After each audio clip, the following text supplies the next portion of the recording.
Oi, gente, Roberto Relubíscaro aqui. Eu tinha uns 7 anos de idade quando o filme O Exorcista foi lançado nos cinemas aqui no Brasil. Claro, então que eu não pude assistir, mas meus irmãos mais velhos foram e eu me lembro de cenas que eles contavam e eu me lembro mais ou menos bem do escândalo que foi aquele filme que falava sobre possessão demoníaca em um país predominantemente católico e no mundo inteiro causou escândalo. E é claro, né, várias ligas de decência da Igreja Católica proibiram o filme, então isso também contribuiu para que a bilheteria explodisse, né? Você fala, não, as pessoas vão querer ver.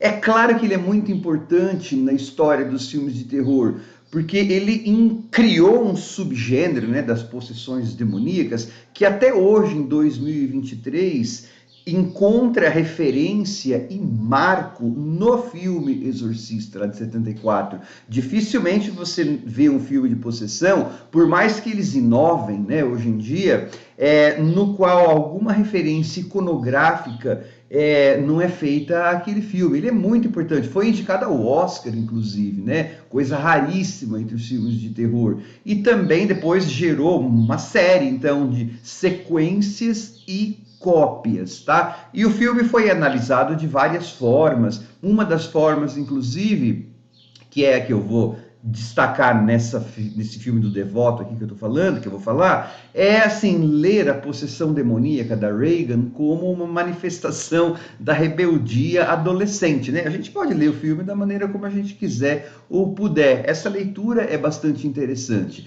E outras tantas foram feitas. Beleza, no século XXI, depois do sucesso da trilogia, não só, mas depois do sucesso da trilogia do Halloween, né? Halloween Kills, Halloween Ends, que pega esses personagens de legado, traz de volta e tal, a Blumhouse, algum outro grande estúdio, decidiu contratar o mesmo diretor dos 3 últimos Halloweens para iniciar uma nova trilogia, né? O Exorcista Devoto é só o primeiro de uma proposta, suposta trilogia de filmes, dirigido pelo mesmo cara, então, que dirigiu o Halloween. Tem algumas coisas em comum que eles fizeram nessas duas leituras, né, releituras, de fazer uma coisa mais comunitária e tal. No Halloween até que deu certo.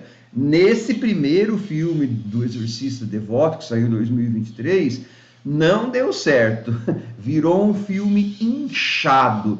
Ele é inchado de boas ideias que não foram aproveitadas e é inchado temporalmente, que dura 1h50, um filme que me deu sono, né? Mas antes de comentar mais, eu gostaria de convidá-los a se inscreverem no canal Robertando, curtir os vídeos, compartilhá-los, agradeço bastante. O filme traz de volta a mãe da Regan, né? A atriz Ellen Burstyn, que não queria fazer o filme, aí foram oferecendo cada vez mais dinheiro para ela, até que ela falou, não, vou fazer esse negócio. Que é bom, enfim.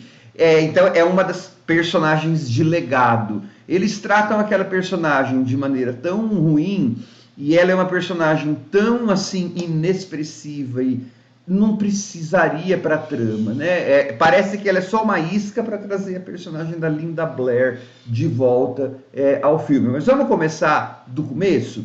Tem um prólogo que é feito no Haiti, você tem um casal que está super grávido, mas daí acontece uma coisa lá muito ruim e o pai vai ter que fazer uma escolha entre a bebê e a mãe.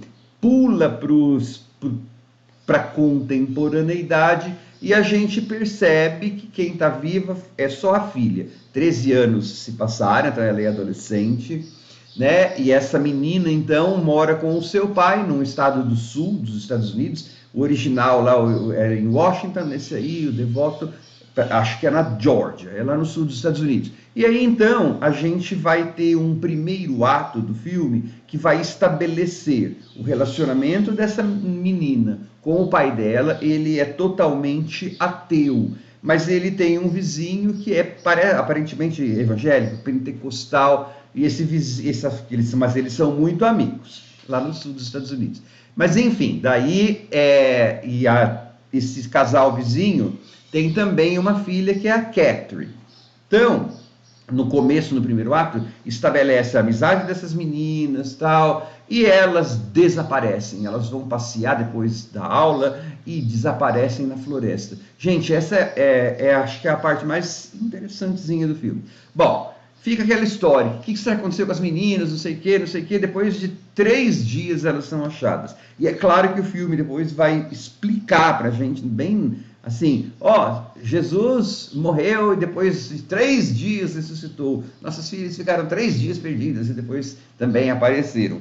Quando essas meninas aparecem, elas começam a apresentar todos os sintomas de possessão demoníaca. Então, o filme ele começa com uma boa ideia, que porque assim, tem tanto filme de possessão demoníaca, né, como eu falei, você tem que achar modos de inovar. Seria uma dupla possessão, né? Bem legal, poderia ser uma coisa, uma espelhando a outra, só que, bom, não. Primeiro que elas começam a agir de forma errática e tal, e parece que cada possessão está no seu próprio mundo, embora pareça ser o mesmo espírito, mas elas estão no mesmo mundo, e essa mitologia nunca é explorada. Mas tem uma coisa pior ainda, né? O roteiro claramente, assim, explicitamente, sem vergonhamente, lambançamente, só dá assim, ênfase para uma das meninas, que é aquela que a gente vê,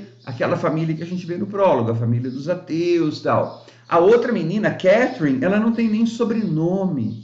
Então você já começa de um roteiro que está dizendo que a gente vai colocar 2 personagens que têm passados e crenças diferentes numa tentativa de ser ecumênico, e depois esse ecumenismo vai, no próprio exorcismo, vai se exacerbar e tal.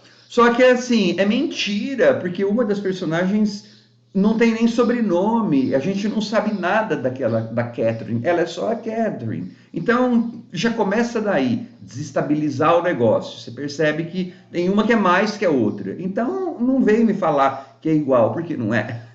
Né?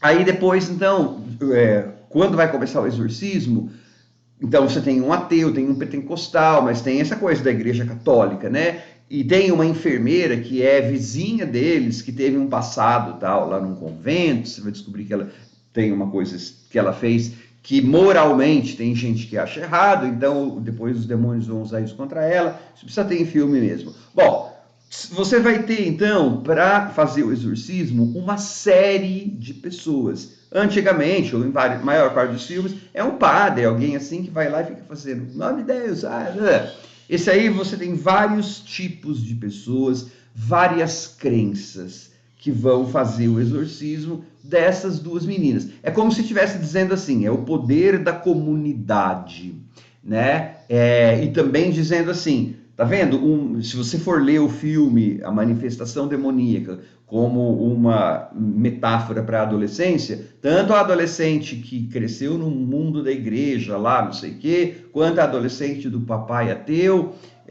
quando vira adolescente, meu filho, elas desaparecem e viram uns capetinhos, tá? Aí quando vai tentar doutrinar esses adolescentes, ou vai tentar exorcizar esses demônios, que eu falei que tem esse ecumênico, tem ateu, tem evangélico, tem não sei o quê. Primeiro que é tudo mal preparado, né? A gente não entende, a gente não sabe, vira apenas uma cacofonia de gente gritando as suas coisas. Porque a ideia parece estar por trás disso é assim, a gente vive em um mundo, toda hora a gente ouve falar isso na imprensa, né? E não sei onde. É um mundo que está dividido, pessoas que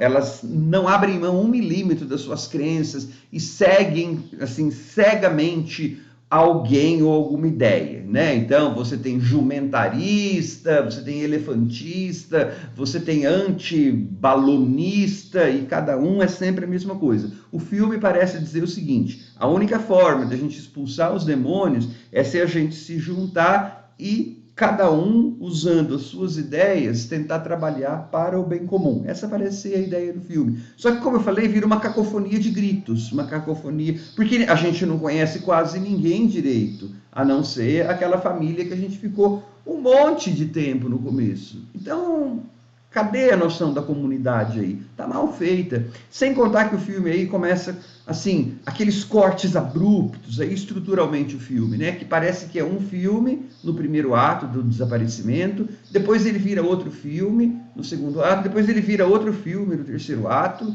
em termos estruturais, e aquele monte de... tem o jump scare, né?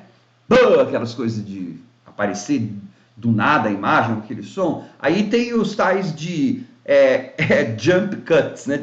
A edição do filme tem hora que é tão picotada assim, que não dava para entender direito o que estava acontecendo no exorcismo. Enfim, gente, é uma sucessão de erros, uma sucessão de ideias que parecem ser assim muito liberais, tal, mas não são nada, elas são mal cozidas, assim bem indigestas, né? Personagens que ganham destaque e outras não ganham, numa história que você finge estar dizendo que a ideia é ecumênica e é comunitária. Enfim, esse roteiro, por ter sido feito por um grande estúdio, com um monte de dinheiro, um projeto de prestígio, e assim, querendo fazer tipo uma continuação para um clássico do cinema, não é nem um clássico do cinema de horror, tá vendo? É um clássico do cinema. Foi indicado ao Oscar, já faz décadas que esse filme está preservado lá na Sociedade Filmoteca, não sei o que, Washington. Assim, um desrespeito, na verdade, para um grande filme como é, né? O Exorcista. Provavelmente eu assistirei as continuações da trilogia, né? Porque eu gosto de terror, tem um canal e tal. Mas o começo, esse primeiro capítulo, esse é bem pouco auspicioso. Nossa, que filme chato, desconjuntado, mentiroso no sentido de que promete ecumenismo e promete uma coisa coletiva e não entrega isso direito de forma nenhuma. Enfim, uma sucessão de erros. Esse roteiro, esse diretor, esses criadores é que precisavam ser assim exorcizados, né, para ver se tira um pouco a mania de grandeza ou se tira o encosto que tem neles, para que eles possam produzir um filme melhor na segunda e depois na terceira. Mas tem que sair esse encosto deles para que eles consigam fazer isso, né? Ave Maria! E eu quase dormi. 1h50 e pouco. Tchau.